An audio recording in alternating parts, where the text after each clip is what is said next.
Arrancamos otra semana saludable y ustedes saben qué se celebra el día de hoy, 2 de abril. Hoy es el Día Mundial de la Concienciación sobre el Autismo. Pero no es precisamente sobre el autismo de lo que vamos a hablar hoy en día, porque nos centraremos en el síndrome de Asperger. Comenzamos la Junta Médica.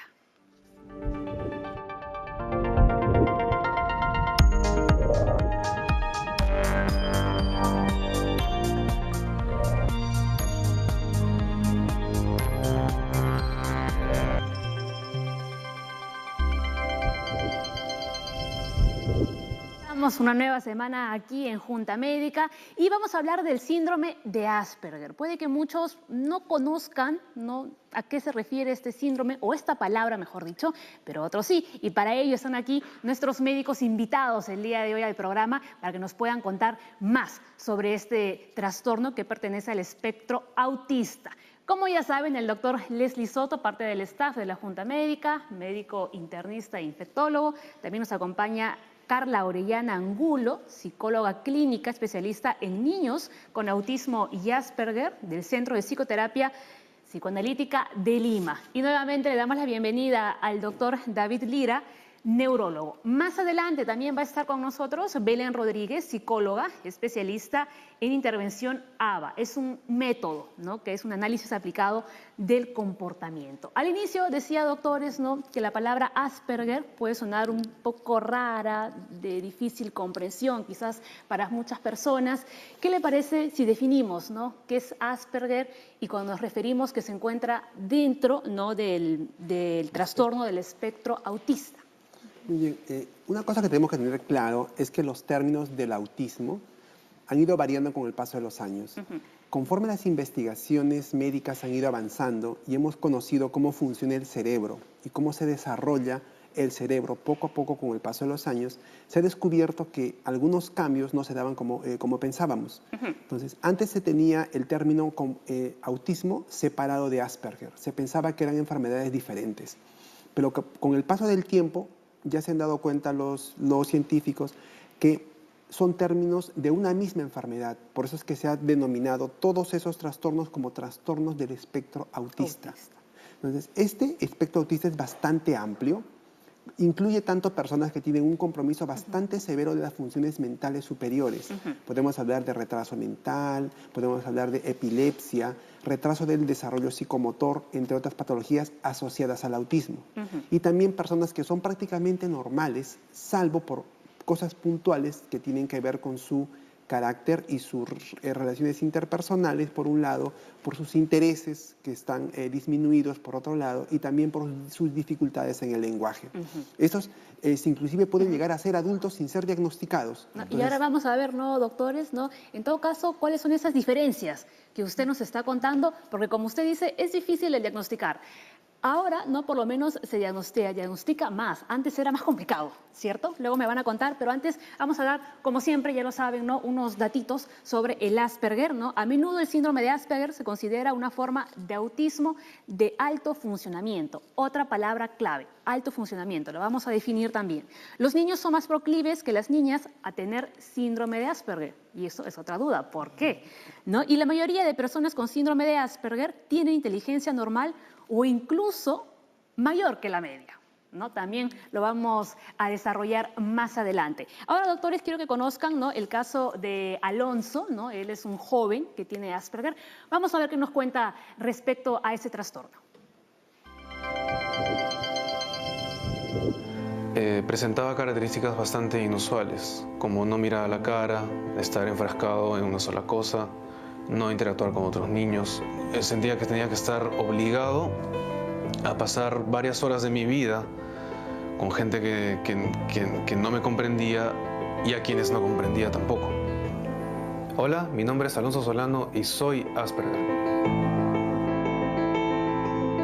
El Asperger es una condición neurológica que tiene que ver con el procesamiento de la información.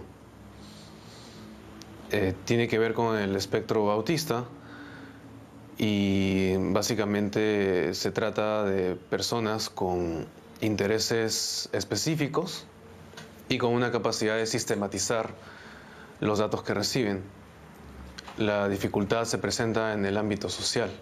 La detección del Asperger fue en el año 2010, cuando yo tenía 21 años.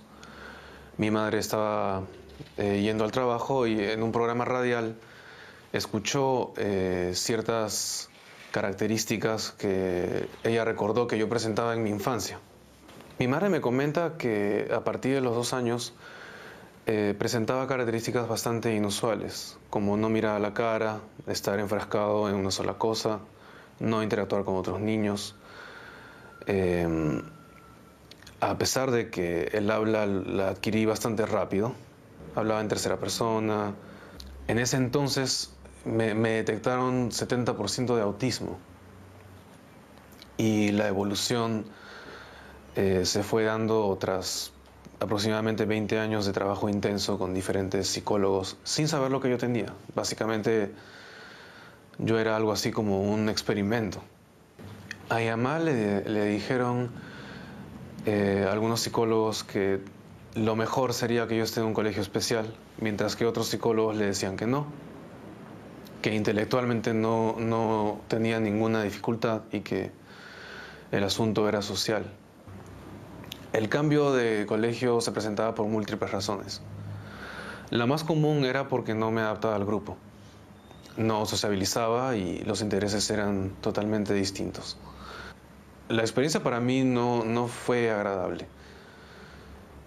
Sentía que tenía que estar obligado a pasar varias horas de mi vida con gente que no me comprendía y a quienes no comprendía tampoco.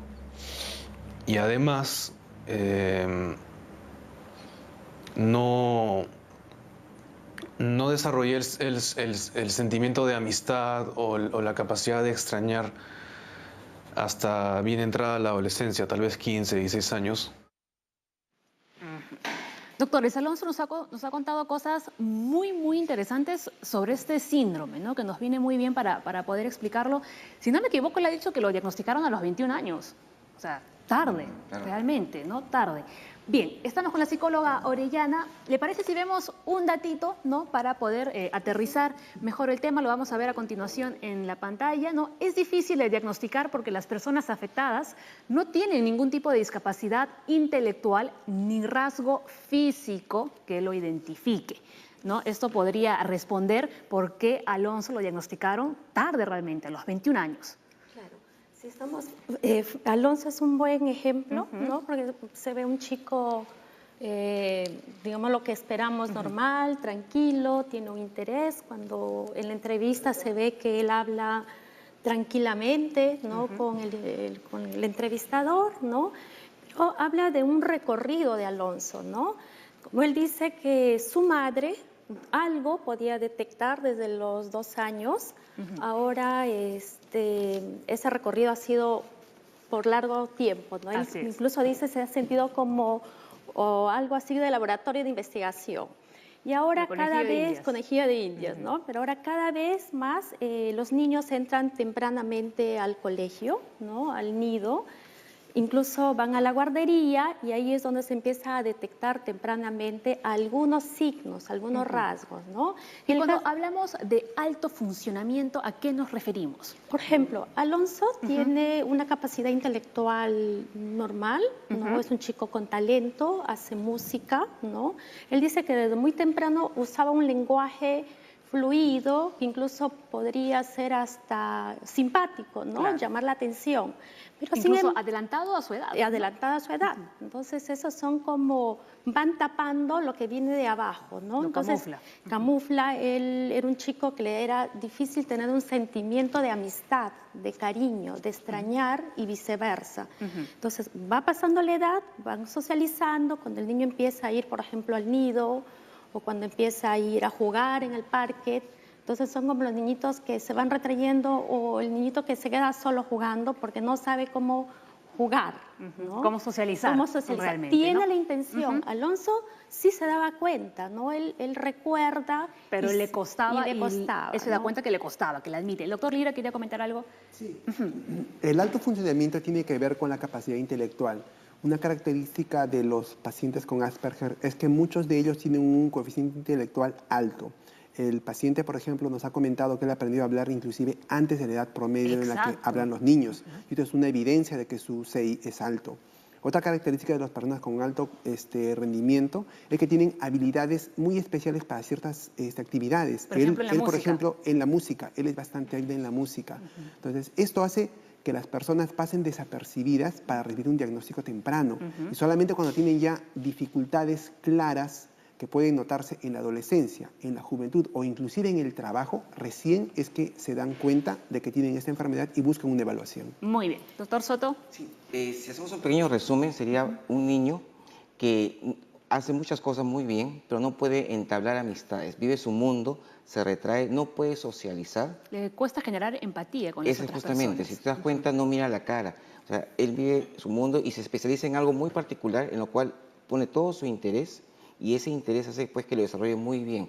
Y a veces muy tardemente se puede diagnosticar porque puede quedar como alguien antisocial, que no le gusta a las personas, pero al final si comenzamos a sumar cada cosa nos damos cuenta que es alguien inteligente, que tiene falta de capacidad de socializar, podría estamos hablando de alguien con Asperger. Claro, ¿no? Pero así no... Quisiera acotar algo más. Sí, repito, para pasar a esa Sí. tarjetita. Hay experiencias, investigaciones tempranas donde hablan de la mamá cuando da de lactar a su bebé.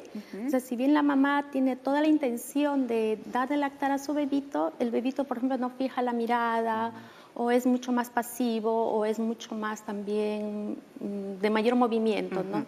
Algo siente la mamá que no encaja, ¿no? O sea que desde bebé ya lo Desde podemos bebé, ver, ¿no? Esas señales de una atención conjunta, esta sonrisa social que marca desde muy temprana edad, Claro, esa relación, algo esa unión. sienten, ¿no? Pero igual van desarrollando otras habilidades como la memoria, la atención, son muy buenas, ¿no? En números, en cálculos, como que va camuflando el diagnóstico temprano. Claro, ¿no? Y vamos a ver aquí algunas distinciones, ¿no?, que tienen las personas con Asperger. Pero antes, les recuerdo que estamos en vivo, así que llámenos al 619-0670. También tenemos un hashtag en las redes sociales, se llama Hablemos de Asperger. Lo van a ver ahora en su pantalla. Ahora sí, dicho esto, vamos a ver, las personas con Asperger tienen rituales repetitivos. ¿Aquí a qué nos referimos? A que tienden a hacer actividades muy repetidas. Por ejemplo, si tienen que armar un rompecabezas, comienzan desde la primera ficha y la terminan, por más que tenga 10.000 fichas. Y si han comenzado la tarea, nunca lo van a dejar a la mitad. No Si pueden por empezar, ejemplo, por ejemplo, por la mitad de rompecabezas, ¿no? ¿Por qué? Porque les Por genera la pieza. ansiedad. Ajá. Les da mucha ansiedad no hacer sus rituales. Esa es una característica que los tiene siempre.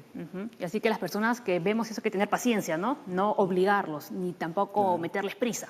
Porque les da Pero sí ansiedad. acompañar, ¿no? Acompañar. Muy Es bien. importante. Vamos al punto número 2, preocupación inusual por un objeto en particular. Claro, muchos de ellos, por ejemplo, en el caso de él, la parte de la música, otros en pintar, otros en la parte de electrónica, se dedican justamente a eso y uno dice, bueno, le gusta mucho, ¿no? Demasiado. Y son expertos en esa área. Muy bien. Peculiaridades en el habla. Psicóloga Orellana. Usan un lenguaje exquisito, ¿no? Puede tener un tono un poco mecanizado, ¿no? Pero es un lenguaje bastante elaborado, ¿no? Pero vale la pena también mirar que hay como niveles, ¿no? Pueden ser rituales repetitivos, pero hay niveles también, desde más extremos hasta más intermedios. Claro, ¿no? siempre Hay que se ver. cumplen, ¿no?, todas estas cosas que estamos viendo aquí, o se puede dar uno, quizás otro no. Con diferentes Ajá, niveles, ¿no? Niveles, Diferentes exacto, intensidades. intensidad. Exacto, ¿no? Vemos ahí también movimientos torpes, ¿no? Movimientos torpes, ¿son Claro. torpes las personas con Asperger? Lo que pasa es que algunas actividades que requieren fineza, por ejemplo, hacer líneas o dibujar cosas o armar cosas pequeñas, les puede ser difíciles a la mayoría de pacientes con Asperger. Los deportes, por ejemplo, Algunos deportes sí los pueden hacer Les bien, puede- pero los deportes sociales les van a ser difíciles. Les va a costar. Claro, les porque va a tienen que costar. aprender a hacer las cosas y En como equipo. no han estado exactamente, no han estado socializando, no han aprendido a hacer esas cosas. Así Es es. importante saber que es un trastorno del neurodesarrollo, por lo tanto puede haber niños con mayor hipersensibilidad o hipotonía. Va a depender en el momento del diagnóstico cuál es el que se inclina, ¿no? Hay niños que sí pueden tener torpeza y otros pueden ser rígidos, ¿no? Entonces hay que ver. Claro, no es lo mismo tampoco. Sí. Y por último, nulas habilidades sociales. Sí, las habilidades sociales son una característica que aparecen en los seres humanos en edades bastante tempranas. Entonces, ellos, por su disminución de su capacidad de reconocer los sentimientos en otras personas, no pueden, por ejemplo, mirar fijamente a los ojos, no pueden darse cuenta de las emociones de las otras personas, entonces tampoco ellos pueden emocionarse. Ellos, por ejemplo, casi siempre están en un estado neutro. ¿Ellos No se entienden ríen, las bromas, doctor? no entienden entienden las las bromas. bromas. Por ejemplo, ellos cuando se alegran no se sonríen, no se ríen a carcajadas, no se ponen tristes y se ponen a llorar. Tienen un aspecto casi neutro permanentemente. Eso dificulta saber en qué estado emocional están Claro. y también les dificulta a ellos saber en qué estado emocional está la otra persona. Eso es muy importante, ¿no? Porque imagínense la otra persona, ¿no? ¿Cómo nos damos cuenta? Y ahí es lo que dicen ustedes, ¿no? Parecen antisociales, pero realmente no lo son, es que no demuestran sus emociones. Hay que pensar en nulas, ¿no? O sea, sí existe, sí hay emociones. Nula, porque y esa palabra muy fuerte, creo. Sí, cuando uno va entrando en la interacción, ¿no? Va entrando en su mundo, encuentras una riqueza también en sus emociones y en nivel de fantasías, ¿no? Entonces hay que ir viendo que no es nula ni, ¿no? Un poquito Claro, ni un hay que extremo tener el ni otro, extremo, ¿no? Hay que buscar un término medio. Me encanta esta junta porque estoy así, como ping-pong. Todos los doctores están constantemente interviniendo y eso es lo que realmente buscamos aquí en la Junta Médica. Hacemos una breve pausa y ya regresamos con más.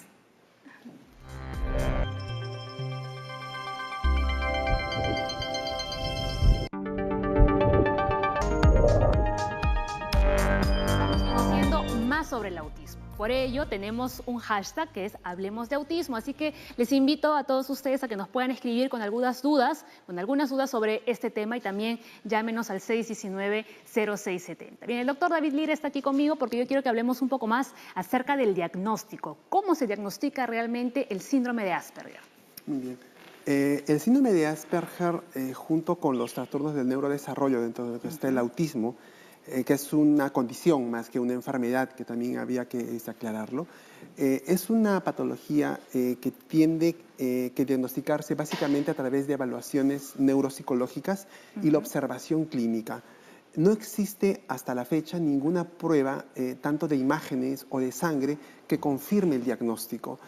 Los médicos neurólogos o los especialistas van a hacer evaluaciones tanto de imágenes o de sangre o otro tipo de pruebas con la finalidad de verificar que no hay una enfermedad similar que confunde el diagnóstico, ya que el diagnóstico tumor, es por por exclusión, claro. Es por exclusión. Todo sale normal y tiene las características clínicas de un Asperger, se diagnostica el Asperger. Usted ha dicho algo muy importante y es esta prueba, por ejemplo, de resonancia magnética es por exclusión.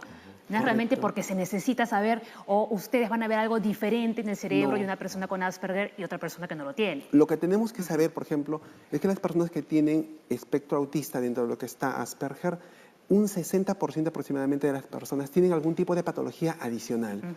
El 30% más o menos tienen retraso mental, que está asociado a anomalías de desarrollo. Esa es una patología que puede estar asociada. Y el otro 30% tiene otras patologías, puede ser epilepsia, trastorno de déficit de atención, puede tener diferentes enfermedades. Entonces, justamente hay que diagnosticar esas enfermedades porque estas enfermedades van a empeorar el pronóstico del paciente con autismo. Hoy en día, doctor Lira, en los niños, ¿a qué edad ya se empieza a diagnosticar este síndrome?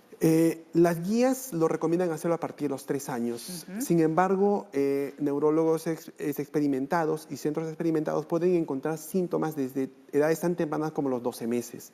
Entonces, es importante que los padres, desde edad temprana, cuando vean que su niño tiene alguna condición diferente, que se comporta diferente a sus hermanos mayores o a otros niños, pues busca ayuda de un especialista para hacer un diagnóstico precoz y una intervención precoz, porque esto va a mejorar el tratamiento y el pronóstico a largo plazo. Claro, ¿no? Y esto viene relacionado, ¿no, doctor, al dato que tenemos aquí? No es que ahora haya más niños con Asperger que antes, sino que el diagnóstico hoy en día está al alcance de más personas realmente. Claro. Antes, por ejemplo, a una persona de 40 años no se le podía hacer un diagnóstico de Asperger porque no se sospechaba. Había patologías que se pensaba que solamente estaban presentes en la niñez y que se desaparecían con el paso del tiempo conforme el cerebro maduraba. Ahora se sabe que no. La persona se adapta. Entonces, esta adaptación hace que en algunas personas ya no se note cuando son adultos, pero sí tienen síntomas y signos que van a darse cuenta que les afectan en su vida, y por eso es que muchos adultos van a consulta y son evaluados y diagnosticados de esta patología ya siendo adultos, como el paciente que vimos en la junta Claro, ¿no? médica. Entonces, si recapitulamos, ya se puede diagnosticar lo que dicen, ¿no? La OMS, por ejemplo, es a partir de los 3 años, ¿no? Pero ya lo pueden hacer ustedes desde el año y medio. Claro. Eso, digamos, ustedes lo conversan con los padres de familia, le cuentan en qué consiste, ¿no? El Asperger, Claro. cuáles deben ser en todo caso los tratamientos, ¿no? Pero si, por ejemplo, ya va un adulto, ¿cómo le dicen a un adulto, usted tiene síndrome de Asperger? Ok.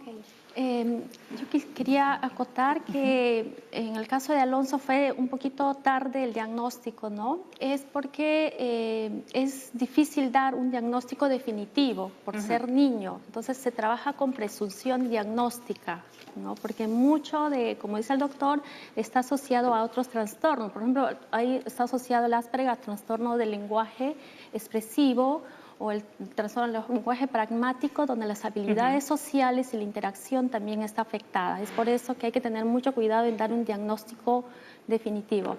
Pero sí, es importante que cuando se detecta un niño en el nido, en el colegio, ellos, digamos, son los primeros en ayudarnos a llegar al centro especializado. Hay muchos centros especializados ahora, como el peruano-japonés, ARIES, CEPAL, Exprésate, son centros donde te hacen un triaje, ¿no? Donde o vas, neurología por un lado es importante, en la parte clínica del neurólogo, la evaluación psicológica, la evaluación conductual también cuando es necesario, y la evaluación de lenguaje y comunicación. Es una evaluación interdisciplinaria, ¿no? Donde cada uno tiene que aportar. Y digamos, la alianza con los padres es lo más importante, porque tener un niño con Asperger, por más que sea inteligente, con buenas capacidades, se necesita acompañarlo, ¿no? Claro. Doctor Soto. Sí, en el caso del adulto, el paciente... Claro, ahí vive mi pregunta, ¿no? El paciente, por per se, él está bien. O sea, quien está mal es el medio. Entonces, quien se va a dar cuenta son los familiares que van a acompañar pues, a la consulta y decir, algo está pasando con mi familiar, en este caso del adulto o el niño que está más grandecito, que no está socializando. Entonces, se hace todas las pruebas que han mencionado anteriormente para hacer un diagnóstico fino y puede descartar que no tenga otra patología y comenzamos el trabajo multidisciplinario para hacer el diagnóstico final. Claro, no un diagnóstico, no, doctor, es así, a la ligera. Claro. No, hay que tener Es mucho cuidado. importante en eso porque se le puede etiquetar por el resto de la vida y es importante estar seguro de ese diagnóstico. 100% seguros. Vamos a ver cuáles son las posibles señales de alerta, ¿no? Contacto ocular anormal, retraimiento, no darse la vuelta cuando se los llama por su nombre, no usar gestos para señalar o mostrar, falta de juego interactivo y también falta de interés en los demás, ¿no? Que todo esto en su conjunto, ¿no? Directamente a veces los que no sabemos no lo entendemos y les ponemos la etiqueta antisocial. Claro. Es importante saber, por ejemplo, siempre que los niños van a desarrollar ciertos, nosotros lo llamamos hitos de desarrollo. Un niño más o menos a la edad de 6 meses comienza a mirar a los ojos y comienza a sonreír casi espontáneamente. Entonces, si un niño no sonríe a su padre, no sonríe a su madre cuando éste lo abraza, no le mira a los ojos, no fija la mirada, ya tan precozmente uno puede darse cuenta que algo está pasando mal. Si esto se mantiene con el tiempo y el retraimiento del niño cada vez es mayor, pues ya tiene que llevarse a ser evaluado. Claro. No hay que esperar a que llegue a los 3 años. Y la base neurobiológica, doctor, una palabra también un poco complicada, pero a ver qué nos puedes decir respecto a eso. Ya. Lo que se conoce hasta la fecha, porque se ha investigado mucho últimamente, es que existe una alteración del neurodesarrollo. Neurodesarrollo tiene que ver con que el cerebro nace con un cierto número de neuronas a través de grupos neuronales que van desarrollando conexiones conforme el ser humano va primero naciendo, luego va mirando, escuchando cosas, tocando cosas, es decir, está aprendiendo. Estas conexiones también se van a desarrollar cuando uno hace vida social, interacción social. Cuando le hablan, escucha, desarrolla conexiones para la audición y también para una cosa llamada inteligencia social, que los médicos lo han denominado a las características que nos hacen relacionarnos con otros seres humanos. Entonces, existe justamente falla en esta interacción social, en esta inteligencia emocional que se van a alterar. Es decir, no se van a desarrollar suficientes vías de conexiones por este lado. Sin embargo, otras vías sí van a desarrollarse en exceso. Por eso es Por que eso ellos es que actúan de los esa niños, forma, ¿no? sí, Y digamos, son muy se hiperactivos. centran en otros temas, ¿no? Pero dejan de lado, ¿no? Correcto. Otros. Y por eso es que lamentablemente en imágenes no se van a ver cambios. Lo que se ven cambios son en las vías cerebrales y a través de las conexiones neuronales entre neuronas que se comunican una con otra. ¿Se puede decir entonces que el Asperger es genético, doctor Lira? Se considera que tiene una base genética alta, pero que se manifiesta conforme pasa el tiempo, conforme uno nace, y tiene que ver mucho con el ambiente. Es decir, que se manifieste mucho tiene que ver mucho en qué condiciones viva un niño. Si un niño vive en unas condiciones tales que lo perjudican en su correlación social, es decir, hay pocos niños que se comunican con él, hay mucha televisión, muchos dispositivos electrónicos, poca gente, entonces los síntomas van a agravarse. Pero si por el contrario hay bastantes personas, van a comunicarse con él, van a darle calor social, protección, entonces ese va a desarrollarse mejor. Claro, entonces, digamos, doctor, que uno nace ya con Asperger. Se tiene esa sospecha, no se tiene todavía la clara convicción, por eso es que todavía no se tiene claro el origen. Claro, por eso la es que causa, se llama, sí. por eso es que se llama un trastorno del neurodesarrollo. Es decir, en algún momento de la niñez, en la primera infancia, en el primer año, hay una falla en el desarrollo cerebral. Pero digamos, ¿por qué ocurre esta falla? No se sabe todavía. Pero, por ejemplo, ¿no imaginas un adolescente con 15 años puede desarrollar este síndrome? Ya no, ya no. Lo tuvo desde pequeño. Desde pequeño. Desde pequeño. Muy bien. Se va desarrollando en el camino. Exacto, ¿no? O se va desarrollando con el camino o lo podemos frenar, ¿no? Si se diagnostica a tiempo. Y ahora, ya la última preguntita, ¿es hereditaria realmente? No. No es hereditario el síndrome de No, Asperger. como no se sabe todavía el Ajá. origen, no es hereditario. Existen algunas formas muy raras de alteraciones genéticas, pero que no explican la mayoría de casos. La mayoría de casos son multifactoriales, es decir, intervienen muchos genes, muchos factores y no se heredan de padres a hijos. Claro, entonces no podríamos decir, ¿no? Ojo, que esto es hereditario. Alonso nos ha contado más cosas. ¿Quieren saber qué nos ha contado? Vamos a ver. Vamos a verlo. Los Asperger somos muy directos para decir las cosas. No quiere decir que estemos incapacitados para mentir o seamos como el personaje de la película Mentiroso, Mentiroso. No es así. Lo que sucede es que cuando decimos una mentira se nota demasiado. Nos ponemos muy nerviosos porque estamos violando códigos éticos y códigos morales que seguimos por una razón de justamente pensamiento, ¿no? Para los Asperger es muy importante que aquel código de conducta sea razonable. El tema es cómo reaccionan las personas cuando la verdad es desagradable. Entonces aprendemos herramientas a cómo decir las verdades de manera más asertivas y de manera que no duelan tanto, ¿no? La primera canción de rock que escuché fue este Message in a Bottle de The Police y me quedé completamente fascinado con el asunto del ritmo. Soy un baterista autodidacta. No le llamaría obsesión, me parece un término bastante negativo. Yo llamaría más bien por un asunto de hiperenfoque en hacer las cosas bien. A mí me ayuda bastante el hecho de que en mi familia conversamos mucho sobre diversos temas. El contacto con mis abuelos ha sido algo fundamental. Generalmente me llevo mejor con personas mayores, porque desde que empecé a hablar, a leer y a escribir, tenía bastante interés por la formalidad en el lenguaje. El tema de la música y los diversos intereses que fui desarrollando me ayudaron a tener un cierto tema de conversación que en cierta manera ayuda un poco a sobrellevar el tema de la socialización. Cuando me encuentro con una persona que no está tan interesada en lo que estoy hablando, o digamos, después de escucharle un poco, ya me puedo dar cuenta que no es alguien con quien deba invertir tanto tiempo. Digamos que los 15 minutos son algo así como la vieja confiable, ¿no? Es un límite que me permite mantener una buena relación. Porque si no, después empiezan las discrepancias, ¿no? Generalmente me sucede con personas que tienen, por ejemplo, un punto de vista demasiado conservador de las cosas, o con personas que no están tan interesadas en temas como arte o literatura o humanidades o música. En ese sentido, definitivamente la conversación va a acabar pronto. El Asperger, afortunadamente, ya no es visto como una patología, sino como una condición de vida. Porque una persona Asperger, como cualquier otra persona, tiene derecho a desarrollarse y a crecer profesionalmente, sea cual sea su campo de interés. Las habilidades sociales, en ese sentido, no son tan importantes.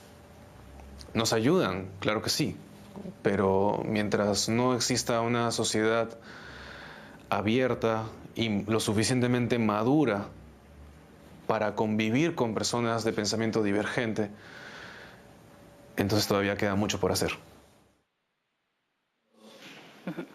Una vez más, lo voy a volver a repetir, qué interesante, ¿no?, todo lo que nos está contando Alonso, ¿no?, sobre este síndrome, sobre esta condición, como él lo dice, ¿no? Tenemos que hacer una breve pausa en Junta Médica, pero al volver vamos a contarles cuáles son esas diferencias visibles, ¿no, doctor Lira?, entre autismo y Asperger. Y también tenemos llamadas y consultas en las redes sociales. Ya volvemos.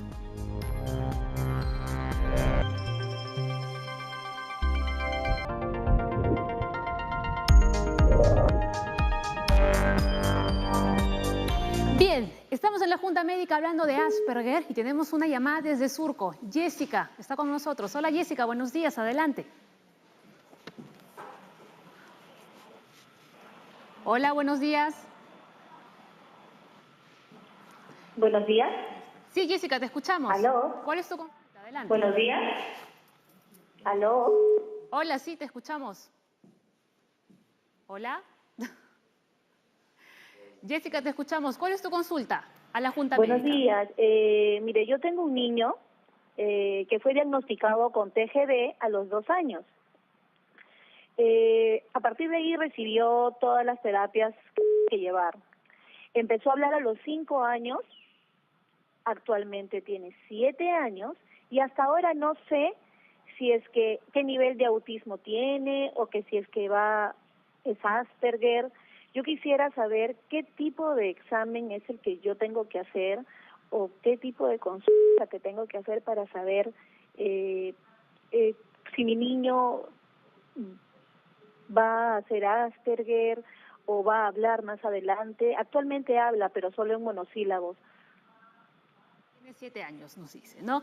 A ver, doctores. Mire, yo pienso que lo importante que la madre debe saber es primero que el espectro autista justamente se le ha denominado espectro porque una persona que es diagnosticada que en este espectro puede variar a lo largo de la vida.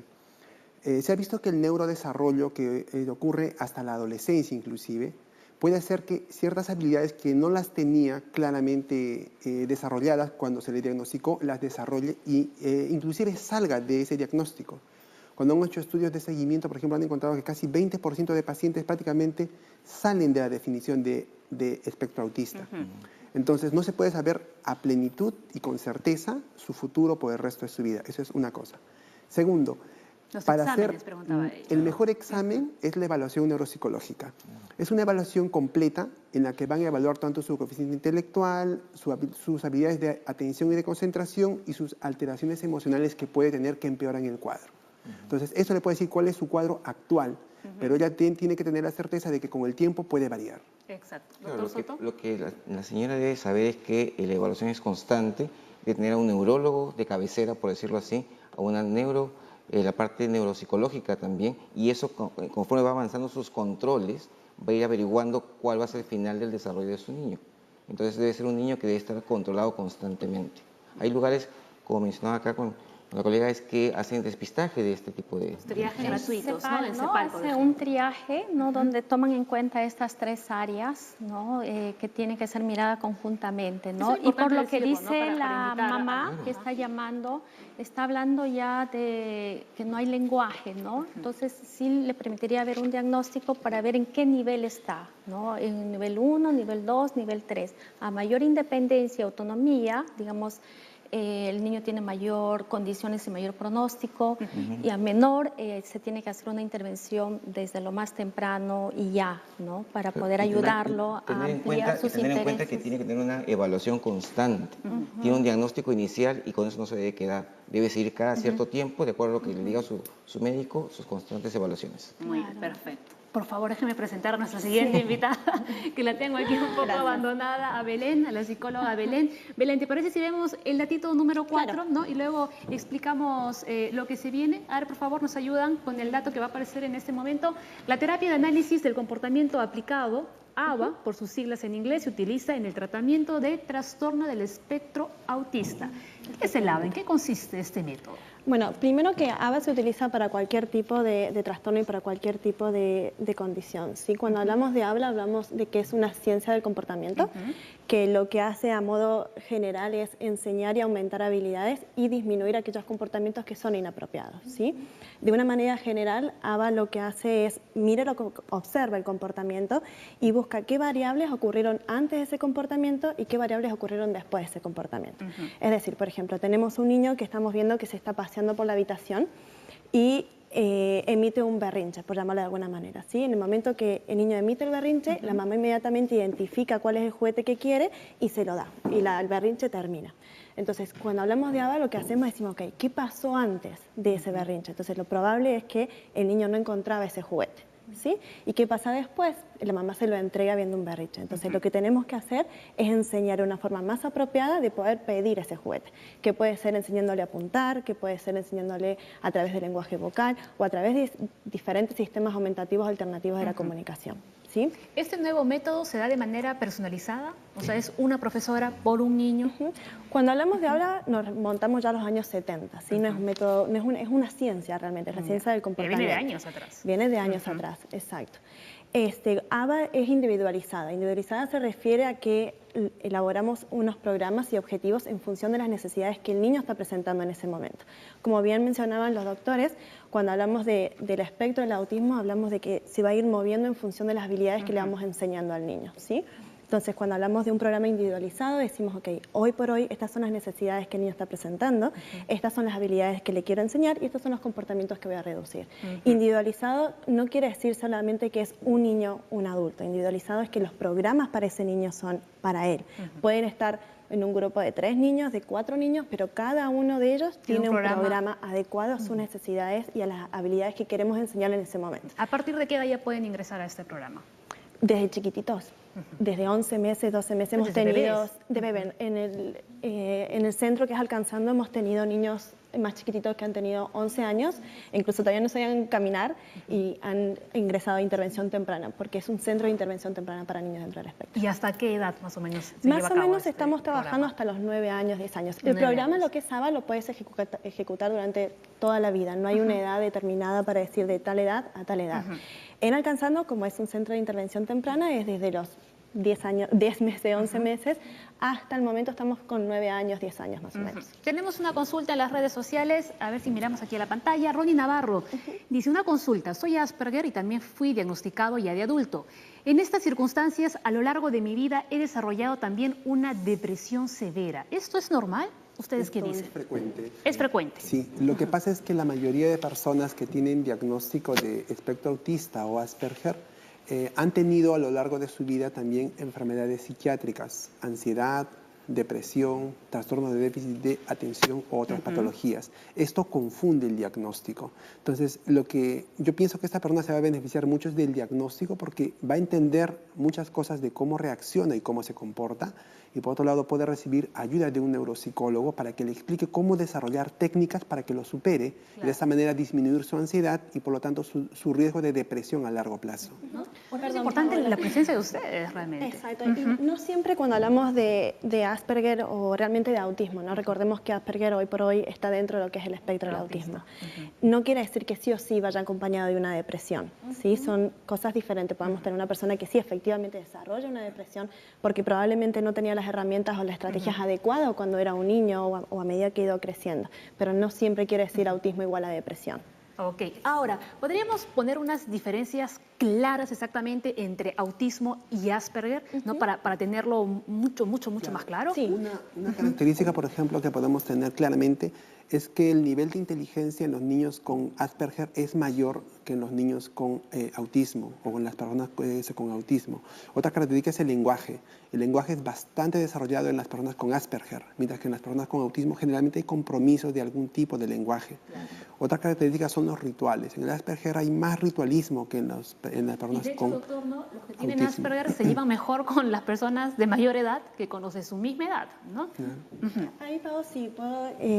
no es que se lleven mejor o se lleven peor. Lo que pasa es que cuando uno es más pequeño, el niño es más difícil que pueda modificar su comportamiento. Pero cuando uno es adulto, uno mismo puede modificar su comportamiento en función del niño. Entonces, claro, las personas que se encuentran dentro del espectro, tirando para el lado, como decimos, de Asperger, les es más fácil hablar con un adulto porque el adulto puede modificar su mismo comportamiento para poder establecer una conversación. Un niño de su misma edad, si no entiende lo que habla o no entiende sus chistes o su broma, directamente se va a ir. El adulto se puede quedar y puede modificar ese ambiente para poder ayudar al niño a establecer las estrategias o las necesidades que necesita. Claro, ¿no? Es más o menos lo que comentaba Alonso, ¿no? Él, por ejemplo, le gustaba mucho hablar sobre música, sobre arte, y si conversaba con alguien que, digamos, ¿no? Probablemente exacto, no o que no estaba interesado en esos temas, ¿no? Automáticamente le decía, pues tampoco, ya no hay mucho que hablar, exacto. ¿no? Ya no hay mucho que conversar. Exacto. Ahora, ¿les parece? Vamos a ver lo que nos ha preparado Aura, nuestra reportera Aura Guillo, en su ruta de la salud. Hola, en esta ruta de la salud estamos celebrando el Día Mundial del Autismo. Por eso hemos aterrizado en Cerrito Azul y estamos aquí con Jorge, que nos va a contar qué es lo que sucede en este centro. Bueno, primeramente Cerrito Azul es una asociación civil sin fines de lucro. Nuestro objetivo es tratar de que todas las personas con autismo, con síndrome de Down o retardo mental puedan incluirse en todas las esferas de la sociedad. Llámese inclusión escolar, inclusión laboral y desarrollar sus talentos. Por ejemplo, acá tenemos a Gabrielito.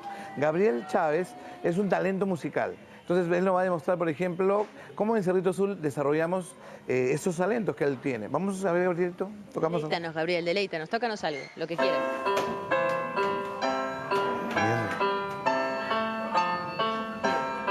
Jorge, ¿qué otros talentos tenemos en Cerrito Azul? Bueno, también en el deporte. Por ejemplo, acá tenemos a Diego Zayas. Él es un gran campeón en natación, de estilo espalda.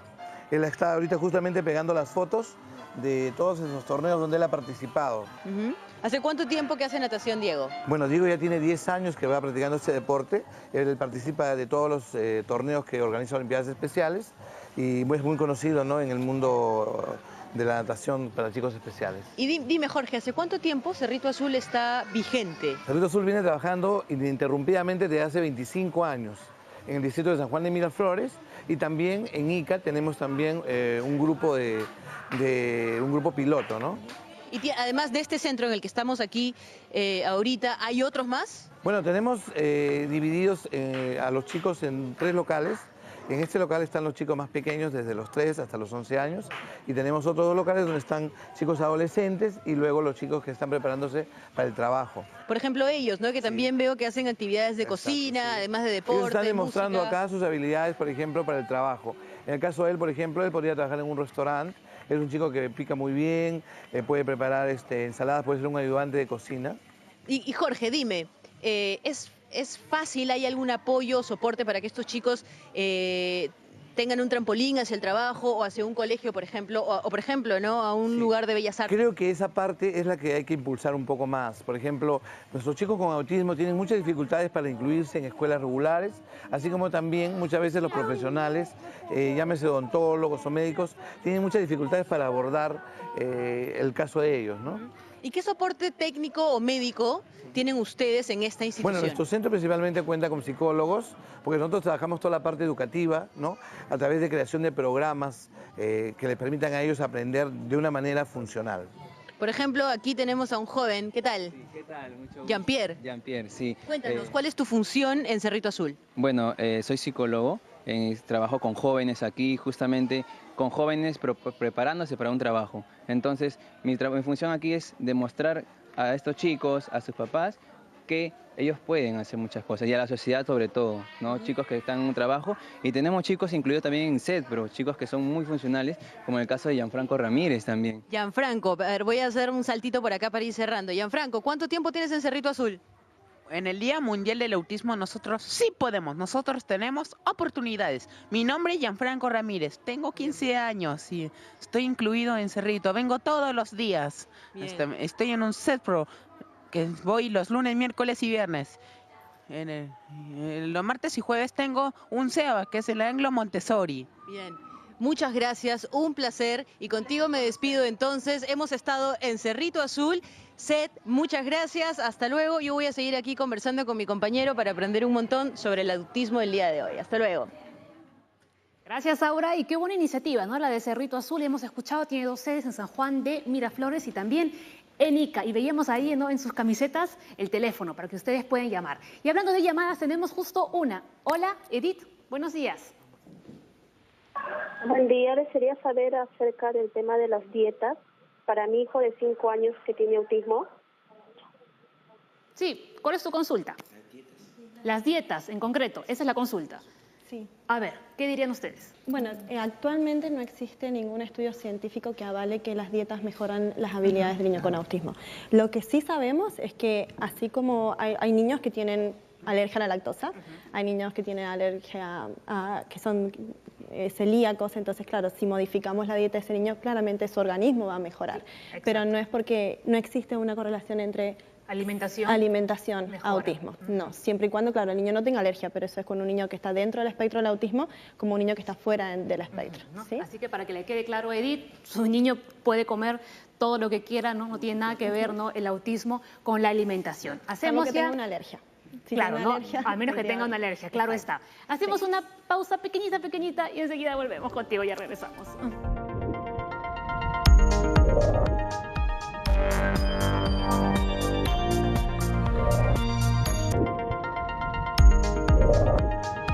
Ya vamos con lo último del programa, con lo último de la Junta Médica. Seguimos recibiendo consultas en las redes sociales. Nona, ¿no?, les hacen esta consulta a los doctores, la van a ver ustedes en su pantalla rapidito. Dice que tiene su hijo de 5 años y desde hace 3 ya lleva terapias de lenguaje, lenguaje y sensorial. Dice, él ya tiene su diagnóstico de TEA leve y su CI es de 75, categoría diagnosticada fronterizo. La consulta es si su diagnóstico a un futuro podría cambiar a una persona con Asperger. Sí, sí puede cambiar, que continúe con sus terapias. Es lo más importante. Bien, ahora, una persona que se encuentra dentro de este espectro, ¿no?, autista, una vez que ya va a la universidad, los profesores, ¿no?, tendrían que llevar una capacitación para que ellos sepan cómo tienen que enseñarles, ¿no?, a los que tienen este síndrome. Actualmente es obligatorio en las universidades tener un departamento psicopedagógico para dar acompañamiento a los alumnos, no solo los que presentan Asperger, sino que también puedan tener otras dificultades emocionales, ¿no?, que claramente se está haciendo este acompañamiento, ¿no? Lo que también nos decías era en los nidos, colegios, cada vez se está participando más, haciendo campañas, diagnósticos tempranos. No solamente es necesario universidades, porque recordemos que cuanto antes hagamos intervención temprana, los resultados son mejores. Entonces, es necesario formar a los profesores, a las mises de los nidos. Entonces, es necesario que los centros que trabajan con niños que se encuentran dentro del espectro puedan brindar esa información, puedan dar talleres, puedan hacer consultoría, puedan preparar a gente que los acompañe a hacer esa transición de ir de casa a pasar a nido, a colegio o a universidad en caso cuando son adultos. En el caso, digamos que la enseñanza es diferente porque al fin y al cabo cuando tú estás en una universidad son 50, 60 alumnos, ¿no? ¿Cómo en todo caso tendrían que direccionar los profesores, ¿no?, esta enseñanza para estas personas en concreto?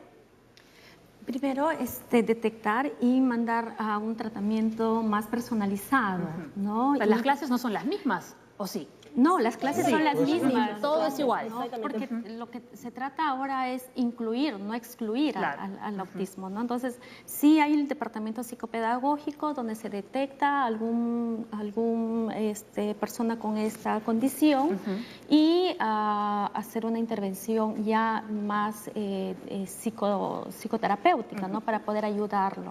y canalizar, ¿no? Exacto, ¿no? Así que es importante, ¿no? Si alguien tiene Asperger o algo del espectro autista, ¿no? Que lo comunique sin ningún problema. Y creo que cada vez vamos saliendo de este aislamiento prejuicioso, ¿no? Como el caso de Alonso, creo que es un buen caso que nos ilustra de cómo desde el lado de la familia, él tuvo un buen contacto con la abuela, la Con los mamá, abuelitos, ¿no? Cómo han así es. facilitado esta socialización y creo que la sociedad estamos también cada vez más escuchamos más, ¿no? Estas condiciones y por algo existe el día, ¿no? Donde todos nos podemos concienciar, ¿no?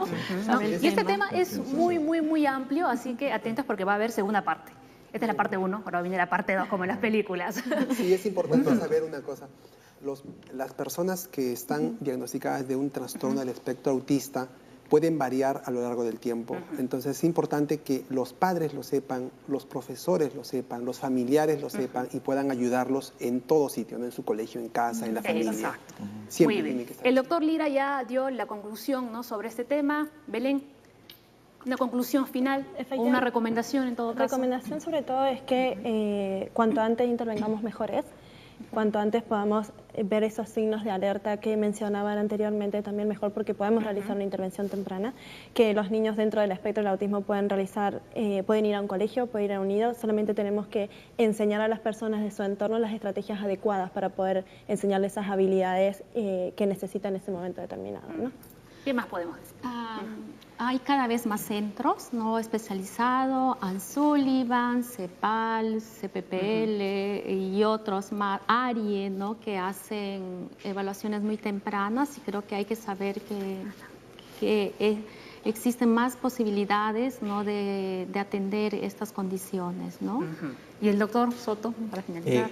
Que tener un niño con Asperger no significa que está enfermo, es una condición. Esta condición está dentro de un grupo de condiciones que puede cambiar en el tiempo, requiere un apoyo de lo que es psicología, neurología, cada vez 6 meses, como ellos crean conveniente, y cada vez se está incluyendo mucho más en el mundo actual que todos vivimos. Muy bien, vamos con los mitos. Las personas con síndrome de Asperger son todos genios. Nada que ver. No siempre es así. Sí hay niños que tienen habilidades. No es la palabra exacta, no tienen habilidades especiales mucho más desarrolladas. Muy bien, vamos a ver el mito 2. Los niños con síndrome de Asperger son agresivos. Tampoco, nada que ver, falsísimo. No. ¿No? No, se puede considerar que seas agresivo porque uno se mete en su mundo, que está sumamente organizado, están muy bien llevados, y si uno se intromete, quizás puede malinterpretarse eso, pero no. Muy bien. Bueno, como decimos, ¿no? El tema es largo, da para más, así que va a haber parte 2. Nos hemos quedado con cositas, ¿no? Para seguir contando, pero no se preocupen porque van a volver a venir. Bueno, ahora sí, de momento se nos acaba el programa, ¿no, doctores? Muchas gracias por haber venido. Hemos empezado con punche, ¿no? La semana. El lunes. Mañana, señores, hablaremos del vitiligo, así que ya saben, escríbanos y llámenos para que los doctores puedan responder sus consultas. Gracias, YouTube, gracias, Motivo, y se quedan con Jaime Lertora y a lo grande. Chao, hasta mañana.